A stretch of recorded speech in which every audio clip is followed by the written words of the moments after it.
Hello and welcome back to the Girl Fit Method podcast. On today's podcast episode, we have another Dial-In Dilemmas where we answer a listener's question live on the podcast. And this week's podcast question is going to be all about when you have done the hard work of increasing your calories, reverse dieting, and then you slip back into bad habits, restricting again. What do? You realize you've done that. Should you just jump straight up to your new maintenance? Should you slowly increase again? That is a question I'm going to answer from one of our callers in a short while. But before we jump into that, if you haven't already, please leave a rating and review for the podcast. It means the absolute world to me. It also allows me to be able to give you guys more content, which I'd really hope to do in 2024, but I can't do that without your help. So reviews, ratings actually help more than anything, and make sure you're subscribed to the podcast as well. I will also be giving away a Gymshark voucher to anyone that does leave a rating and a review once per month. Please just take a screenshot of that and then send it through to me on Instagram and you will go into the running. So let's get stuck into today's Dial-In Dilemma. Hello, and who am I speaking with today? Hi, this is Sarah. Hello, Sarah. How are you? I'm good. How are you? I am very well, thank you. What is your question for me today? Okay, so I started my recovery journey around 7 months ago, I think, and I stopped tracking calories a few months ago, and I think I kind of unconsciously stopped or like unconsciously um was eating less and like kind of lowering my calories, which led to me having less energy and then kind of going with like back and forth with trying to increase them again and then kind of like having a lot of weight fluctuations. Um, and I think I also was having less hunger cravings, so it was harder to eat as much, if that makes sense. Yeah. So what's this specific question you have for me? So I guess my question is like, what advice do you have for getting back on track when you've kind of lowered your calories unconsciously? Yeah, so not intentionally lowering them. Okay, that's a great question. So my next question to you is, if you were to be completely and utterly honest with yourself, do you think that you have completely subconsciously eaten less, or is there a part of you that thought I might be interested in potentially losing a bit of weight? Probably a part of me wanting to lose weight, and then it's like going back and forth between what I want. Yeah, yeah.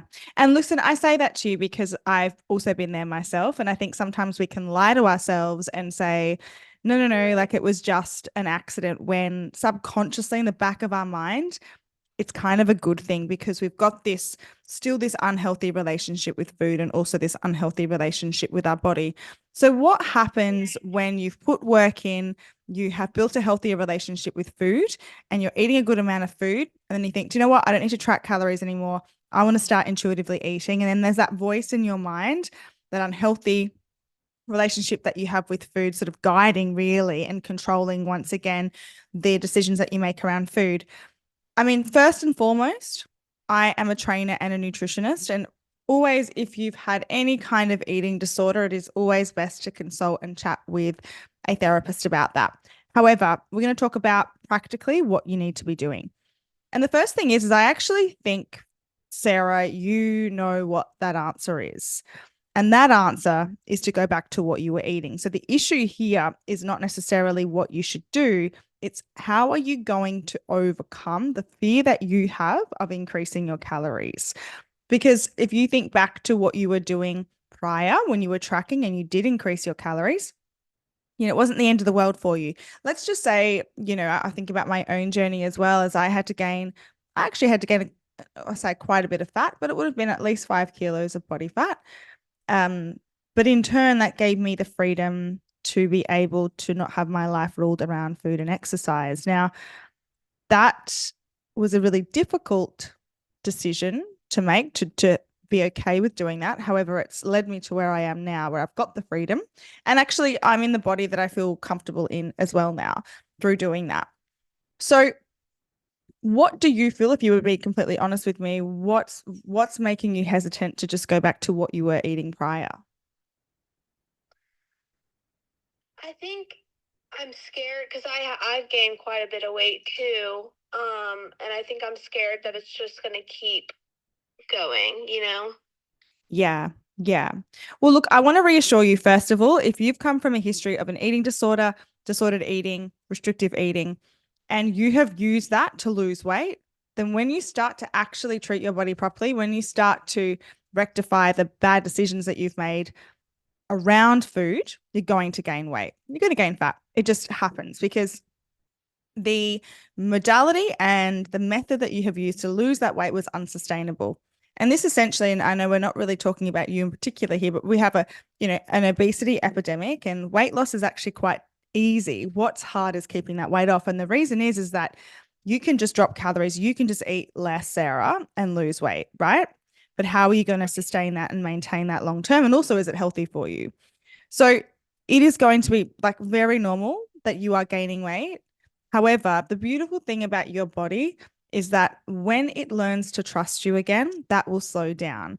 And initially, when we've come out of a really restrictive episode, that weight gain can come on really fast and really quick. And it can be terrifying. We're already feeling fears around, oh my goodness, I'm going to be gaining all of this weight. I'm so scared about increasing my calories and letting go of control.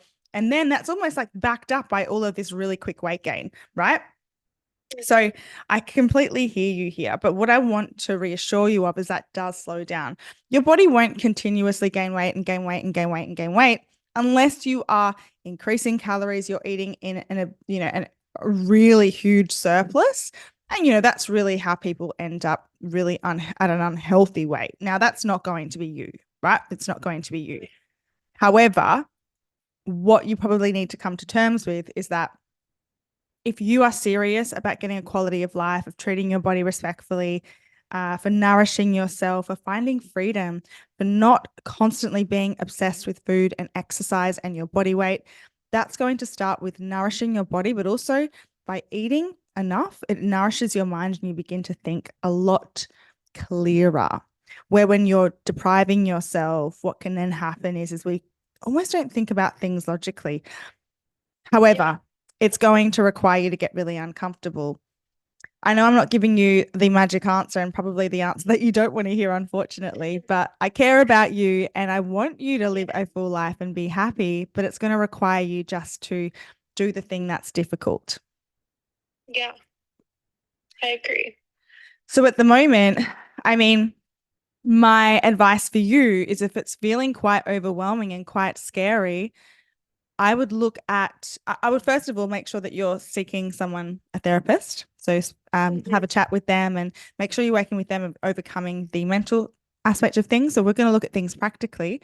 If it feels too scary, just start to slowly increase again. Add in 100 calories for the week and let that in. You're still going to feel anxious and you're still going to feel anxiety, but allow yourself to sit in that. And then as you begin to increase, that fear will dissipate over time and it won't feel as scary, but you're definitely going to have those loud fears initially when you start increasing again. Have you started to track your calories? I have now. Okay. Okay. Yeah, I think that might be a good idea. However, you just want to remember what your why is. You never want to go back to what it was like before. You haven't put in all of this hard work to go back to square one once again, because you're going to just have to repeat the whole uncomfortable process again. So, what sort of action steps do you think you're going to take moving forward now? Do you think you can increase by the 100? I think I can do that. Yeah. I think I'm realizing if I want to feel better, that's the only real solution to it. I think my problem too before is I need to start tracking more consistently just so I can have an idea of what I'm eating to make sure it's enough. Hmm. Your hunger cues are off at the moment. And that's the other thing to remember is that when you chronically undereat, you're not going to feel hungry or feel like you want more food, which I kind of feel, I mean, you probably relate to this, compounds the issue of feeling uncomfortable because you're like, okay, I'm scared about eating more, but then also I don't feel like eating more. This feels like it's not the right decision. But unfortunately, that's just not the case. A really good way to think about it is people that get really sick and unwell, let's just say with cancer, right? And they're going through chemotherapy, they lose their appetite because they're really unwell. Now, does that mean that they shouldn't eat? No. Right. So sometimes in certain situations, we can't be trusting our hunger cues, especially when we've had a history of an unhealthy relationship with food and long-term restriction as well. But I think being really Yes. honest with yourself, and you've been really honest with yourself on this call, and I want to just like commend you for that because that's not always easy, Yeah. is the best thing. And also, how about you don't weigh yourself? Yeah. How do you feel about doing that? Honestly, fine. I kind of stopped weighing myself a couple months ago. So I haven't actually weighed myself in a while. Awesome. Awesome.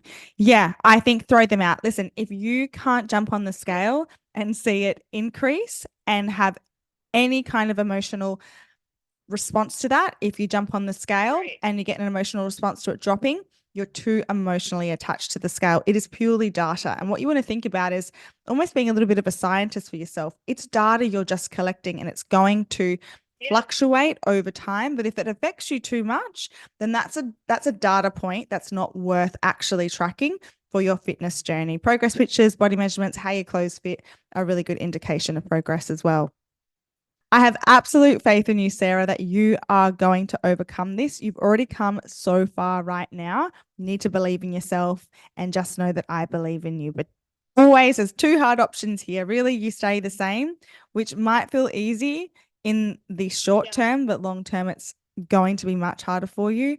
Or you choose hard now and get to the results that you're wanting and the life that you deserve as well. Yeah. Awesome. Thank you so much. My absolute pleasure. Make sure you update us. Maybe we'll check in with you Okay. in a couple of months. Yes. Thank you so My much. pleasure, Sarah. Bye. Bye. Thank you so much, Sarah, for jumping on the podcast and being vulnerable in sharing your question. I know that that is something that a lot of us deal with, and I too have done this.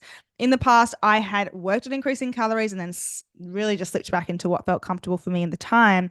However, all that does is set you back. So you may as well do the hard thing now and overcome it. And then down the track, actually get to where you want to go rather than just prolonging all of this, which is what happens when we increase. Then we go, oh, too scared. Let's decrease calories again. And you get stuck in that vicious cycle. All right, guys, that is it from me. If you want to leave a Dial-In-Dilemma voice memo, you can through my Instagram page. I have a link in my bio where you can leave a voice memo, or alternatively, send me a DM and we can set up a time for you to jump onto the podcast. I love hearing from you guys and would love to be able to answer your question. Until next time, big love, Coach Tash.